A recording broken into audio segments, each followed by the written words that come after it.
बाया तिकडच बरं होतं गे. हे पप्पा उन्हातानाचं लईच काम सांगायला लागले तर. आता नवऱ्याचा कशाला फोन आलाय. Hi hello. ते ह्याची चावी कुठे कपाटाची?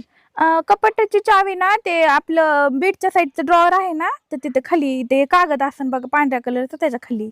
त्याच्या आणि हे भांडे बिंडे घासून का म्हणून नाही गेली? मी आता इकडं माहेरी आराम करायला आले ना मग काय तुमचं सगळं तिथं साफसफाई करून येऊ का? तुम्ही तुमचे भांडे घासा खायचं असलं का नाही तर उपाशी राहा. नाही मी रोज हॉटेलला जेवतोय. मला भांड्याची गरज नाही. फक्त मी असले होतं जमत नाही तुम्हाला हॉटेलला जेवायला. मी घरी आलोय आज. कुठं होतं? मी जेवण करतो हॉटेलला, लॉजवर झोपतोय. मी असले होते तुम्हाला कधी आठवड्यातून एकदा महिन्यातून एकदा चला म्हणलं हॉटेलला, तुमच्याकडे पैसे नसते तो मुलीला तोंड घेऊन म्हणतात. गेलीस ना तू आयुष करायला माहेरात? मला म्हणलीच मी गेलेच आयुष करणार आहे. काय करतेस नेमकं? हे काय आयुष्यात करते मी काय काम करते काय? आयुष्यात करते. हा हा हा हा मग आयुष्यात करते.